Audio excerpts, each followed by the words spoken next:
সাল্লাল্লাহু আলাইহি ওয়াসাল্লাম বলেন, আদাবানি রব্বি ফাহসানা তাদিবি। আল্লাহ পাক রব্বুল আলামিন আমাকে শিষ্টাচার শিক্ষা দিয়েছেন, আদব শিক্ষা দিয়েছেন, সর্বোত্তম আদব। ওয়া আল্লামানি রব্বি ফাহসানা তালিমি। আল্লাহ পাক রব্বুল আলামিন আমাকে জ্ঞান দান করেছেন, সর্বোৎকৃষ্ট জ্ঞান। বুইস্তুল ইউতিমা মাকারিমাল আখলাক। আল্লাহ পাক রব্বুল আলামিন মুহাম্মদ রাসূলুল্লাহ সাল্লাল্লাহু আলাইহি সাল্লামকে প্রেরণ করেছেন উত্তম আদর্শ প্রতিষ্ঠিত করার জন্য। আল্লাহ রাসূল বলেন, আমি প্রেরিত হয়েছি উত্তম আদর্শ প্রতিষ্ঠিত করার জন্য। তো রাসূলের জন্য একজন যুবক হিসাবে রাসূল, একজন যুবক হিসাবে যুবকের জন্য আদর্শ রয়েছে রাসূলের জিন্দেগির মধ্যে। একজন মুজাহিদ হিসাবে রাসূল, মুজাহিদ হিসাবে রাসূলের মধ্যে তার আদর্শ রয়েছে। একজন স্বামী হিসাবে রাসূলের মধ্যে আদর্শ স্বামীদের জন্য রয়েছে। রাসূল একজন বৃদ্ধ হিসাবে রাসূল সাল্লাল্লাহু আলাইহি ওয়াসাল্লামের আদর্শের মধ্যে বৃদ্ধের জন্য আদর্শ রয়েছে। প্রত্যেক মানুষের জন্য রাসূল সাল্লাল্লাহু আলাইহি ওয়াসাল্লাম মডেল, আদর্শ, ঠিক না ঠিক? রাসূল সাল্লাল্লাহু আলাইহি ওয়াসাল্লামের আদর্শ কিরকম ছিল? বনু সাওয়াদের এক লোক আম্মা জান আয়েশা রাদিয়াল্লাহু তাআলা আনহাকে জিজ্ঞাসা করে, আম্মা জান আয়েশা রাদিয়াল্লাহু তাআলা আনহাকে বলে যে রাসূলের আখলাক কিরকম ছিল? তখন আম্মা জান বলল, আপনি কি কোরআন পড়েন নাই? কোরআনটাই তো রাসূল সাল্লাল্লাহু আলাইহি ওয়াসাল্লামের আখলাক। কোরআন পড়েন নাই আপনি? কোরআন যে বিধি বিধান আল্লাহ পাক রব্বুল আলামিন কি করেছেন, বিধি বিধান গুলো আল্লাহ পাক রব্বুল আলামিন অবতরণ করেছেন, নাজিল করেছেন। এই সমস্ত বিধি বিধান গুলা রাসূল সাল্লাল্লাহু আলাইহি সাল্লাম ছিল এগুলার মডেল, এগুলার নমুনা। তো তিনি বললেন, আমাকে কিছু একটা ঘটনা আল্লাহ রাসূলের আখলাক সম্পর্কে শুনিয়ে দেন। তখন আয়েশা রাদিয়াল্লাহু তাআলা বলেন যে, আমি একবার রাসূলের জন্য খানা পাকাইলাম এবং হাফসাও রাসূল সাল্লাল্লাহু আলাইহি ওয়াসাল্লামের জন্য খানা পাকাইলেন। খানা পাকানোর পরে তো আমি আমার বান্দিকে বললাম যে, আমার খানা পাকানোর আগে যদি হাফসার খানা পাকানি হয়ে যায়, তাহলে তুমি এটা, যদি সে নিয়ে যায় তাহলে তুমি এটাকে ফালাই দিবা।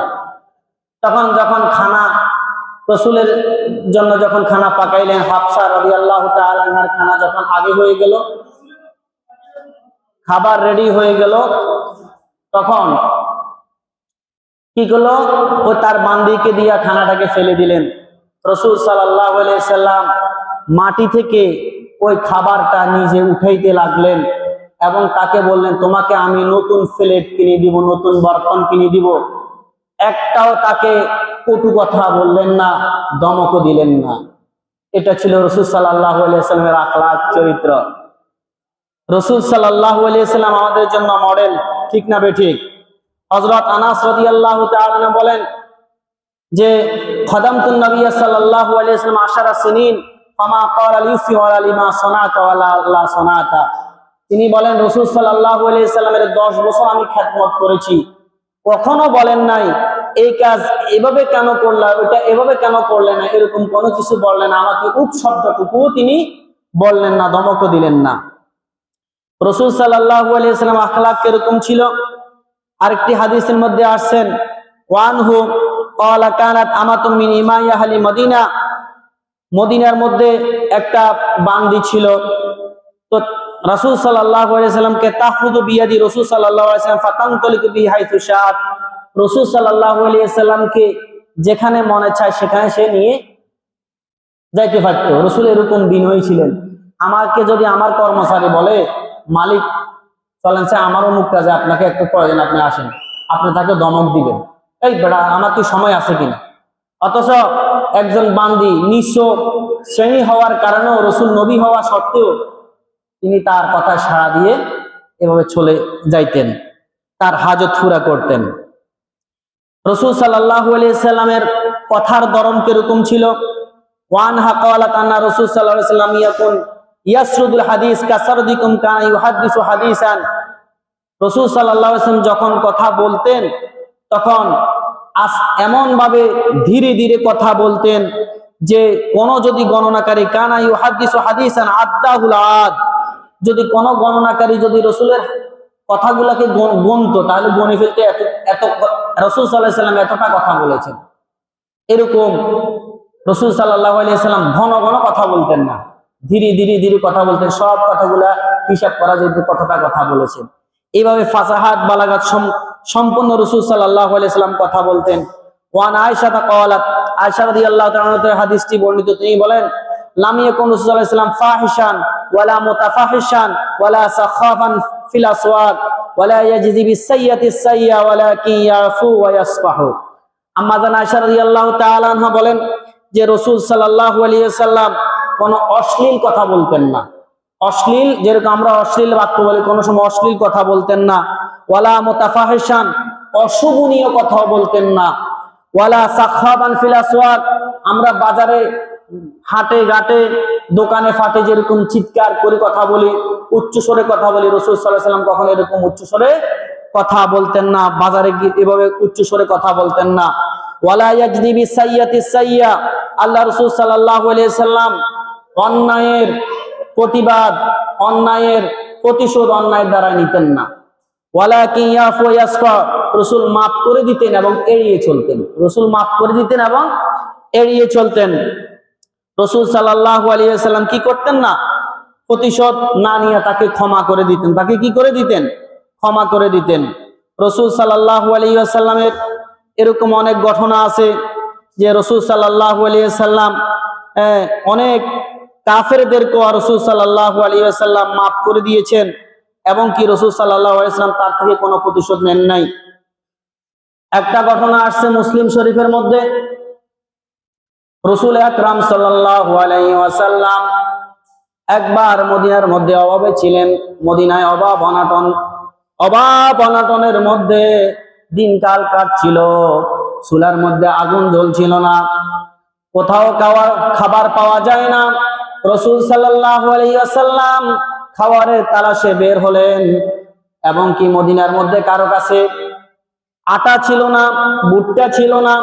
রাসূল আকরাম সাল্লাল্লাহু আলাইহি ওয়াসাল্লাম এক ইহুদির কাছে গেলেন ভুট্টা কেনার জন্য, আটা কেনার জন্য। তার নাম ছিল আবু শাহাম। আবু শাহামকে বলল, আবু শাহাম, আমি তোমার থেকে ভুট্টা কেনার জন্য এসেছি, আটা কেনার জন্য এসেছি, তুমি আমাকে 2 মণ বা 2.5 মণ আমাকে কি করো, আমার কাছে আটা বিক্রি করো। এ কথা বলার পরে বলল ঠিক আছে আমি বিক্রি করব। ওই সময় সে বড় ব্যবসায়ী ছিল, তার কাছে আর কারো কাছে ছিল না। তখন এ কথা বলার পরে ওই ইহুদি বলল দেন, আপনি টাকা দেন। বলে আমার কাছে টাকা নাই, আমি 1 বছর পরে তোমাকে টাকা পরিশোধ করে দেব। তখন রাসূলকে জিজ্ঞাসা করলো যে আপনি যে আমাকে টাকা দিবেন এটার কোনো গ্যারান্টি আসেনি, এটার কোনো সার্টিফিকেট আসেনি। তখন রাসূল বলেন আমি তো একজন নবী, আমি তো কখনো মিথ্যা কথা বলতে পারি না। বলে যে আপনি তো আমার জন্য নবী না, আপনি মুসলমানদের জন্য নবী। একথা বলার পরে বলল যে আপনি আমার কাছে ডকুমেন্ট হিসাবে কিছু রাখতে হবে, প্রমাণ স্বরূপ কিছু বন্ধক রাখতে হবে। তখন বলল যে আপনি যে আমাদের বিরুদ্ধে যুদ্ধ জিহাদ করেন সেই তলোয়ারটা রাখতে হবে। তখন রাসূল সাল্লাল্লাহু আলাইহি ওয়াসাল্লাম বললেন না, বিজাতীদের কাছে মুসলমানদের তলোয়ার রাখা যাবে না, কারণ এটা দ্বারা সে যদি আরেকজন মুসলমানকে আক্রমণ করে আমি অপরাধী সাব্যস্ত হয়ে যাব, এটা রাখা যাবে না। এরপরে বলল আচ্ছা ঠিক আছে, আপনি যে যুদ্ধের পোশাক পরিধান করেন ওইটা আমার কাছে কি করেন, ডকুমেন্ট হিসাবে রাখেন, রেহেন আমার কাছে, প্রমাণ হিসাবে রাখেন, বন্ধক হিসাবে রাখেন।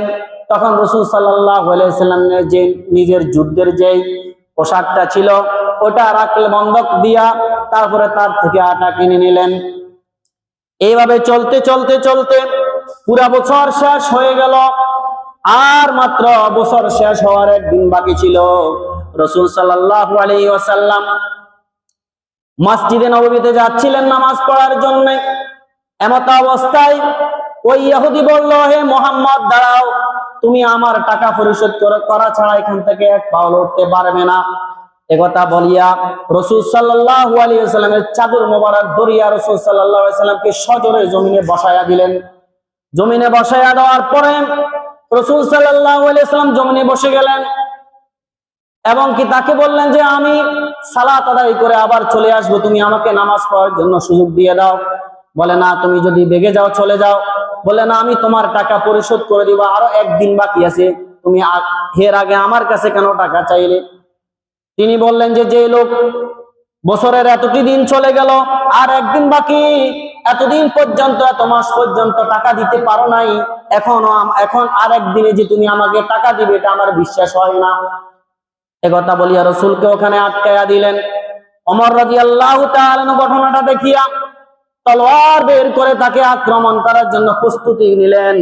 এমত অবস্থায় রাসূল সাল্লাল্লাহু আলাইহি ওয়াসাল্লাম তাকে বাধা দিলেন, হে ওমর, এই ব্যক্তি যে আমার সাথে আচরণ করছে, একজন কারজওয়ালার সাথে আচরণ করছে, নবীর সাথে আচরণ করছে না। অর্থাৎ আমি তার থেকে, সে আমার ফাওনাদারে ফাওনাদার হিসেবে আমার সাথে আচরণ করছে, নবী হিসেবে তো আচরণ করছে না। তুমি তার উপর আক্রমণ করো না, তুমি থেমে যাও। তখন রাসূল সাল্লাল্লাহু আলাইহি সাল্লামকে ওখানে বসায়া দিলেন। রাসূল সাল্লাল্লাহু আলাইহি সাল্লাম ওখানে সালাত আদায় করলেন। এইভাবে জোহর, আসর, মাগরিব, এশা গেল। এইভাবে যখন একদিন সমাপ্ত হয়ে গেল, আলী রাদিয়াল্লাহু তাআলা আনহুকে হুকুম দিলে, হে আলী, যাও আয়েশার কাছে যাও, যাইয়া এই ইহুদির টাকাটা তুমি তার ঋণটা পরিশোধ করে দাও। বাড়িতে যাওয়ার জন্য, ওই টাকাটা নিয়ে আসার জন্য যখন আলী রাদিয়াল্লাহু তাআলা আনহুকে পাঠাইলেন, এমত অবস্থায় ইহুদি বলল, হে মুহাম্মদ, আপনি আর আলীকে পাঠাইতে হবে না, আমি একজন তাওরাতের হাফেজ, আমি মুসা আলাইহিস সালামের ধর্ম অবলম্বন করে ধর্ম অনুসারী, আমি তার উম্মত। আমি তাওরাতের মধ্যে যেভাবে যে আখলাক, যে চরিত্র আপনার দেখেছি, সেই চরিত্র টেস্ট করার জন্য, আপনাকে পরীক্ষা করার জন্য এই আচরণ করেছি। হুবহু আপনার আচরণ, আপনার চরিত্র, আপনার আখলাক ওই তাওরাত কিতাবের সাথে মিলে গেছে। আর দরকার নাই, আলীকে পাঠানোর দরকার নাই। এখন আমাকে পড়িয়ে দেন, আমাকে মুসলমান বানিয়ে দেন, আর আমাকে পড়িয়ে দেন লা ইলাহা ইল্লাল্লাহু মুহাম্মাদুর রাসূলুল্লাহ সাল্লাল্লাহু আলাইহি ওয়াসাল্লাম। ইয়া রাসূলুল্লাহ, ইয়া হাবিবাল্লাহ, আজ থেকে আমার পুরা বাগানটাই আপনাকে দান করে দিলাম।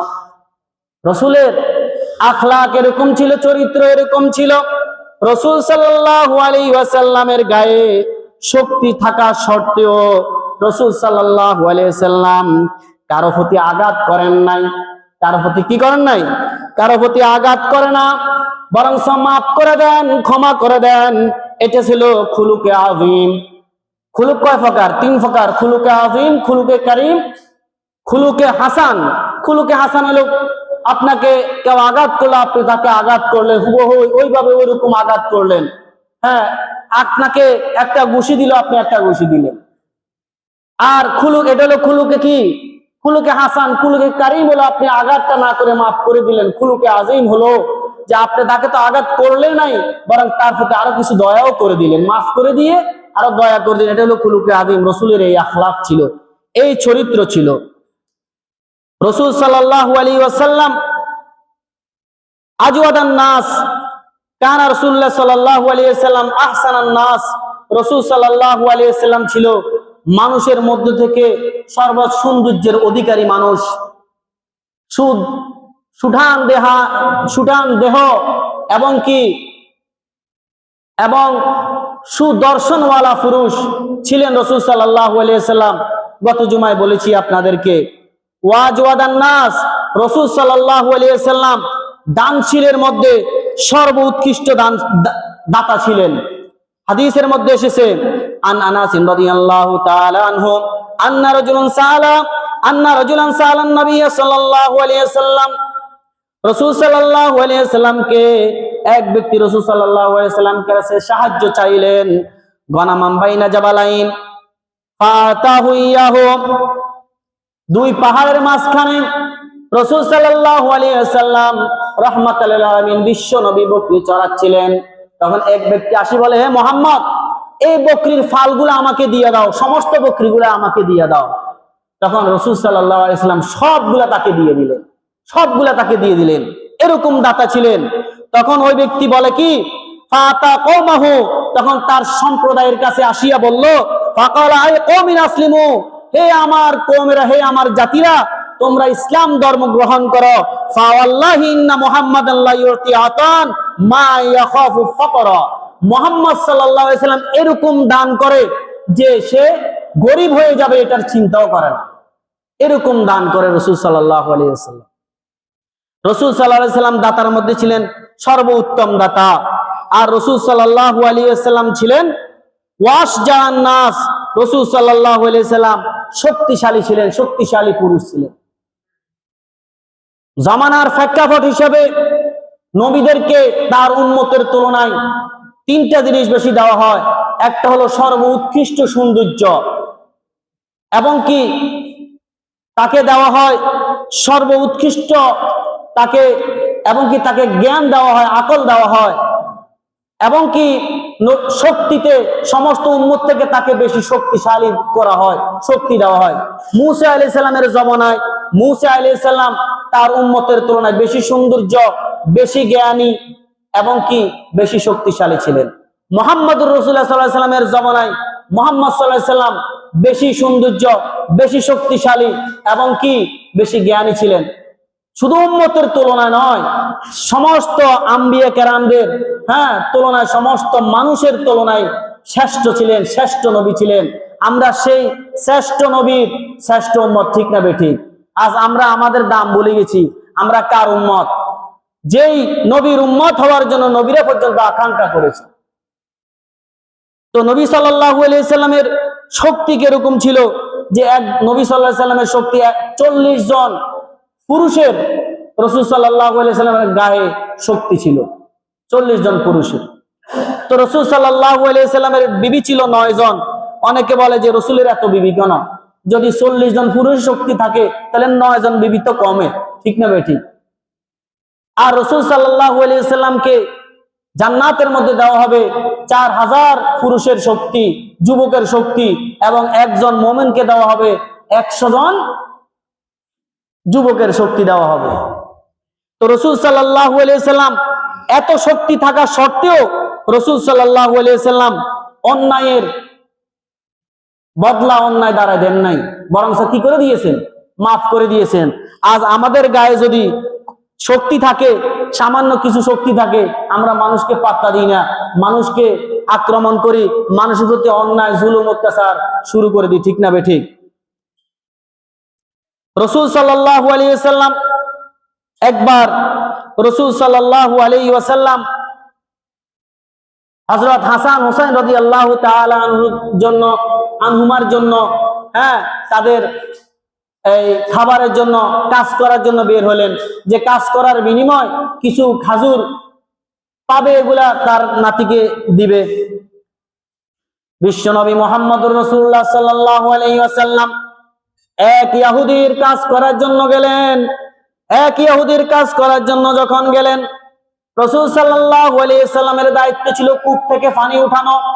রাসূল সাল্লাল্লাহু আলাইহি ওয়াসাল্লাম যখন কূপ থেকে পানি উঠালেন, উঠাইতে উঠাইতে হঠাৎ করে কূপের মধ্যে তার বালতিটা পড়ে গেল, বালতিটার ভিতরে চলে গেল। এখন আর পানি উঠাইতে পারে না। এমত অবস্থায় ইহুদি এটা দেখিয়া রাসূল সাল্লাল্লাহু আলাইহি ওয়াসাল্লামের শরীরের উপর আঘাত করলেন। আঘাত করার পরে রাসূল সাল্লাল্লাহু আলাইহি ওয়াসাল্লাম এত শক্তিশালী হওয়া সত্ত্বেও তাকে আঘাত না করিয়া রাসূল সাল্লাল্লাহু আলাইহি ওয়াসাল্লাম তখন চলতে লাগলেন। পিছন দিয়া ওই ইহুদি বলে, হে মুহাম্মদ, তুমি আমার বালতিটা ওই কূপের নিচে ফেলে দিছো, তোমার কাছে আমি পাওনা পাই, বালতিটা পাই, তুমি কোথায় যাচ্ছ? আমার পাওনা দিয়ে যাও। বিশ্বনবী মুহাম্মদ রাসূলুল্লাহ সাল্লাল্লাহু আলাইহি ওয়াসাল্লাম বলে যে আমার কাছে আজ পর্যন্ত কেউ পাওনা পাবে না। আচ্ছা ঠিক আছে, আমি তোমার বালতিটা উঠাইয়া দিচ্ছি। বিশ্বনবী রাহমাতাল লিল আলামিন যখন ওই কূপের কাছে আসলেন, আসার পরে রাসূল সাল্লাল্লাহু আলাইহি ওয়াসাল্লাম আল্লাহর কাছে দোয়া করলেন, রব্বুল আলামিন, আপনি আমাকে সৃষ্টি না করলেন, এই কায়নাত সৃষ্টি করতেন না, পানিও সৃষ্টি করতেন না, কিছু সৃষ্টি করতেন না। সুতরাং ইহুদির বালতিটা ওই পানির নিচে চলে গেছে, রব্বুল আলামিন পানিটা উঠানোর জন্য আমাকে ব্যবস্থা করে দেন। তখন বিশ্বনবী রাহমাতুল লিল আলামিন আল্লাহর কাছে দোয়া করলেন, আর পানিকে বললেন, হে পানি, আল্লাহ পাক রব্বুল আলামিনের হুকুমে এই বালতিটা উঠাইয়া দাও। সাথে সাথে পানি বালতিটা উঠাইয়া দিলেন। এই ঘটনা ইহুদি দেখিয়া বলল, হায় আফসোস, আমি কার সাথে বেয়াদবি করলাম? আমি তো মনে হয় একজন নবীর সাথে বেয়াদবি করেছি। এই কথা বলিয়া আফসোস করতে করতে যখন বাড়িতে চলে গেল, বাড়িতে যাওয়ার পরে তার বিবিকে সমস্ত ঘটনা বলল। বিবি বলল, তুমি এমন একটা লোকের সাথে বেয়াদবি করেছ, সূর্য ডুবার আগে আগে তুমি তার কাছে যদি মাপ না চাও তাহলে তুমি ধ্বংস হয়ে যাবে, হালাক হয়ে যাবে। এ কথা বলার পরে তার বিবিকে বলল, হে আমার বিবি, আমার তলোয়ারটা নিয়ে আসো। তলোয়ার নিয়ে আসার পরে বলল, তলোয়ার নিয়ে আসলো। আসার পরে তখন সে বাম হাতে তলোয়ারটা ধরিয়া তার ডান হাত কেটে ফেললো। তার স্ত্রী বলল, তুমি এটা কি করলে, এটা কি করলে? বললে, আমার এই হাত দ্বারা বেয়াদবি করেছি, সুতরাং এই হাত আমার দেহের থাকার কোনো অধিকার নাই। বলে, হাতে বেয়াদবি করে নাই, তুমি তোমার মন মানসিকতা চেঞ্জ করতে হবে, রাসূলের কাছে মাপ চাইতে হবে, হাত কাটলে হবে না। তুমি এখনো সময় আছে, যাও রাসূলের কাছে মাপ চাও। তখন এই কাটা হাত নিয়া ওই ব্যক্তি রাসূল সাল্লাল্লাহু আলাইহি ওয়াসাল্লামের কাছে গেলেন। রাসূল সাল্লাল্লাহু আলাইহি ওয়াসাল্লামের কাছে গিয়া মাপ চাইলেন। ইয়া রাসূলুল্লাহ, ইয়া হাবিবাল্লাহ, আমি আপনার সাথে বেয়াদবি করেছি, আপনাকে চিনতে পারি নাই, আপনি আমাকে ক্ষমা করে দেন। তখন রাসূল বলল, তুমি কি মুসলমান হবে? তাহলে ক্ষমা করে দিব। তখন বলল, হ্যাঁ, আমি মুসলমান হয়ে যাব। আমাকে পড়িয়ে দেন, লা ইলাহা ইল্লাল্লাহু মুহাম্মাদুর রাসূলুল্লাহ সাল্লাল্লাহু আলাইহি ওয়াসাল্লাম। তখন কালিমা পড়ে মুসলমান হয়ে গেল। আর বলল যে, তোমার হাতের কি হলো, তোমার হাত কাটা কেন? বলল যে, আমার এই হাত দ্বারা আমি অপরাধ করেছি, এই জন্য আমার হাতটা আমি কেটে ফেলেছি, আপনি আমার এই হাতটাকে ভালো করে দেন। তখন রাসূল সাল্লাল্লাহু আলাইহি ওয়াসাল্লাম আল্লাহর কাছে দোয়া করলেন, আর ওই ব্যক্তিকে বললেন, তোমার হাতটা তুমি শক্ত করে ধরো, বাম হাত দ্বারা ধরো। তখন তার হাত যখন তার জায়গা মতন ধরলো, তাকে যখন ওখানে আগের জায়গায় লাগালো, এরপরে রাসূল সাল্লাল্লাহু আলাইহি ওয়াসাল্লাম নিজের থুতু মোবারক দ্বারা যখন ওখানে লাগাইয়া দিলেন, থুতু মোবারক লাগাইয়া দিলেন, সাথে সাথে ওই হাতটা আগের মতন ভালো হয়ে গেল। এগুলা ছিল রসুলের মুজিজা। এই রাসূল সাল্লাল্লাহু আলাইহি ওয়াসাল্লামের এই সমস্ত আখলাক চরিত্র দেখে মানুষ মুসলমান হয়ে গেছে। হ্যাঁ, কাফেররা, ইহুদিরা মুসলমান হয়েছে। তাহলে রাসূল সাল্লাল্লাহু আলাইহি ওয়াসাল্লামের এই আদর্শে আমরা আদর্শিত হওয়ার দরকার আছে না নাই? দরকার আছে না নাই? রাসূল সাল্লাল্লাহু আলাইহি ওয়াসাল্লাম আদর্শ কিরকম ছিল? রাসূল সাল্লাল্লাহু আলাইহি ওয়াসাল্লাম কি কি কাজ করতেন? রাসূল সাল্লাল্লাহু আলাইহি ওয়াসাল্লাম বিশ্ব নবী হওয়া সত্ত্বেও কি করতেন? নিজের কাজ নিজে করতেন। আন আসওয়াদ ক্বালা সালাত আন আয়েশা, আয়েশা রাদিয়াল্লাহু তাআলা কে জিজ্ঞাসা করলেন, ক্বালা সালতু আয়েশা, আয়েশা রাদিয়াল্লাহু সাল্লাল্লাহু আলাইহি ওয়াসাল্লাম কে জিজ্ঞাসা করলেন, রাসূল সাল্লাল্লাহু আলাইহি ওয়াসাল্লাম কি তিনি ঘরে কাজ করেন? নিজের কাজ কি নিজে করেন? ক্বালা কানা ইয়াকুনু ফি মিহনাতি আহলিহি, রাসূল সাল্লাল্লাহু আলাইহি ওয়াসাল্লাম ঘরের কাজগুলো নিজেই করতেন, পরিবারের সাথে সময় দিতেন। ইয়ানি খিদমতি আহলিহি, তার পরিবারের কাজগুলো আঞ্জাম দিতেন। ফাইজা হাদারাতি সালাতু খারাজা ইলা সালাত, যখন নামাজের সময় হয়ে যেত সাথে সাথে মসজিদে চলে যেতেন। আরেক হাদিসের মধ্যে বর্ণনা করেন, কানা রাসূলুল্লাহ সাল্লাল্লাহু আলাইহি ওয়াসাল্লাম ইয়াকসিবুনা লাহু ওয়া ইয়াখিতু সাওবাহু ওয়া ইয়ামালু ফি বাইতিহি, আল্লাহ রাসূল সাল্লাল্লাহু আলাইহি ওয়াসাল্লাম নিজের জুতা নিজেই ঠিক করতেন। আমাদের তো কত টাকা পয়সা হয়ে গেলে, প্রধানমন্ত্রী হয়ে গেলে আমাদের কত আমাদের কি যে কয় চাকর নকর অভাব হয় না, জুতা পালিশ করার অনেক খাদেমের অভাব হয় না, ঠিক না ভাই? ঠিক। রাসূল বিশ্ব নবী হওয়া সত্ত্বেও নিজের জুতা নিজে ঠিক করতেন। ওয়া ইয়াখিতু সাওবাহু, নিজের জামা নিজেই সেলাই করতেন ফেটে গেলে। ওয়া ইয়ামালু ফি বাইতিহি, আর ঘরের মধ্যে নিজের কাজ নিজেই করতেন। কামা ইয়ামালু আহাদুকুম ফি বাইতিহি, যেরকম তোমরা তোমাদের ঘরের কাজগুলো আঞ্জাম দাও, রাসূল এভাবে নিজের কাজগুলো করতেন। ওয়া ক্বালাত, তিনি বলেন, কানা বাশারাম মিনাল বাশারি ইয়াফলি সাওবাহু, তিনি ছিলেন আমাদের মতন মানুষ, এবং কি তিনি কি করতেন? নিজের কাপড় থেকে উকুন বাঁচতেন। ওয়া ইয়াহলিবু শাতাহু, এবং কি নিজেই নিজের বকরির দুধ দহন করতেন। ওয়া ইয়াখদিমু নাফসাহু, নিজের কাজ নিজেই করতেন, নিজের কাজ নিজেই করতেন। আজ আমরা তো ক্ষমতায় ফেলে আমাদের চাকর নকরের অভাব হয় না। এই সময় আমাদের স্বভাব এমন হয়ে যায় যে আমরা আসলে কি রসুলের আদর্শে আসি না অন্যের আদর্শে আসি, তখন বোঝা যায় যে এটা কার আদর্শ, এটা কি ফেরাউনের আদর্শ না রসুলের আদর্শ। এই জন্য আমরা নেতা সিলেক্ট করতে, এমন নেতা সিলেক্ট করতে হবে যার আদর্শের সাথে রসুলের আদর্শ মিলে যায়, সে হবে আমার নেতা। যার আদর্শের সাথে রসুলের আদর্শ মিলে না, সে কখনো আমার নেতা হতে পারে না। ঠিক না বেঠিক? যার আদর্শের সাথে ফেরাউনের আদর্শ মিলে, তারপরে আবু জাহেলের আদর্শ মিলে, সে কিভাবে আমার নেতা হবে? তাকে আমি কিভাবে নেতা মানি? আমার বুঝে আসে না। আল্লাহ পাক আমাদেরকে হেফাজত করেন, বলেন আমিন। রাসূল সাল্লাল্লাহু আলাইহি ওয়াসাল্লাম কখনো কাউকে গালি দিতেন না এবং কি অনর্থক কথা বলতেন না। আনাস রাদিয়াল্লাহু তাআলা বলেন, قال لم يكن رسول صلى الله عليه وسلم فاحشا ولا لعانا ولا سبابا। রাসূল সাল্লাল্লাহু আলাইহি ওয়াসাল্লাম কখনো অশ্লীল কথা বলতেন না, কাউকে লানত দিতেন না। আমরা তো কথায় কথায় আমাদের ছেলে মেয়েদেরকে লানত দিই, ঠিক না বেঠিক? যখন কেউ কাউকে লানত দেয় তখন এটা আসমানে ঘুরে আসমানের দরজা বন্ধ করে দেওয়া হয়। তখন যে ব্যক্তিকে লানত দিল, ওই ব্যক্তি যদি উপযুক্ত হয় তার উপর এটা পতিত হয়, আর যদি ওই ব্যক্তি উপযুক্ত না হয় তখন যে ব্যক্তি লানত দিয়েছে তার উপর এটা পতিত হয়। আমরা আমাদের ছেলে মেয়েদেরকে লানত দিই না, তোর উপর আল্লাহর এটা পড়ক, ওইটা পড়ক, এটা পড়ক, বলি কিনা? সাবধান মুসলমানেরা, এটা নিজের উপরে পড়বে। যদি আপনার সন্তানের উপরে আপনি যদি বদদোয়া দেন, যদি তার জন্য কোনো ক্ষতি হয়, তাহলে নিজের ক্ষতি নিজেই করলেন। ওয়ালা সাব্বাবান। রাসূল সাল্লাল্লাহু আলাইহি ওয়াসাল্লাম কাউকে কি করতেন না? গালিও দিতেন না। কানা ইয়াকুলু ইনদাল মুতাবাতি মা লাহু তারিবাত জাবিনহু। যখন রাগ হয়ে যেতেন তখন বলতো, তার কি হলো? তার কপাল ভুলুণ্ঠিত হোক, এভাবে বলতেন। যাই হোক, রাসূল সাল্লাল্লাহু আলাইহি ওয়াসাল্লামের আখলাক সম্পর্কে যদি বলি, তাহলে রাসূল সাল্লাল্লাহু আলাইহি ওয়াসাল্লামের চরিত্র কিরকম ছিল, এটা ঘন্টার পর ঘন্টা, দিনের পর দিন, মাসের পর মাস বললেও শেষ হবে না। আমাদের করণীয় হলো রাসূল সাল্লাল্লাহু আলাইহি ওয়াসাল্লামকে আল্লাহ পাক রব্বুল আলামিন যেটার জন্য প্রেরিত করেছেন, কিসের জন্য? বুইসতুল ইউতিম্মা মাকারিমাল আখলাক। আল্লাহ রাসূল বলেন, আমাকে উত্তম আদর্শ প্রতিষ্ঠিত করার জন্য। সুতরাং আল্লাহ পাক রব্বুল আলামিন আরেক আয়াতে বলেন, লাকাদ কানা লাকুম ফি রাসূলিল্লাহি উসওয়াতুন হাসানা। নিশ্চয় আল্লাহ রাসূলের জীবনের মধ্যে তোমাদের জন্য উত্তম আদর্শ রয়েছে। সুতরাং আমাদের করণীয় হলো রাসূলের আদর্শগুলা ফলো করিয়া, রাসূলকে মডেল মানিয়া, রাসূলের আদর্শে আদর্শিত হইয়া আমরা রাসূলের পদাঙ্ক অনুসরণ করা, রাসূলের চরিত্র আমাদের ভিতরে আনা, এটা হলো আমাদের কাজ। এটা হলো কি? আমাদের কাজ। আল্লাহ রাসূল সাল্লাল্লাহু আলাইহি সাল্লামকে আমরা সবাই মহব্বত করি কি করি না? আল্লাহ পাক রব্বুল আলামিন বলেন যে তোমরা যদি আল্লাহকে মহব্বত করতে চাও, কুল ইন কুনতুম তুহিব্বুনাল্লাহ ফাত্তাবিউনি ইউহিব্বুকুমুল্লাহ। যদি তোমরা আল্লাহকে মহব্বত করতে চাও, রাসূলকে মহব্বত করো। আর রাসূল কি বলেন? মান আহাব্বা সুন্নতি ফাকাদ আহাব্বানি ওয়া মান আহাব্বানি কানা মা'i ফিল জান্নাহ।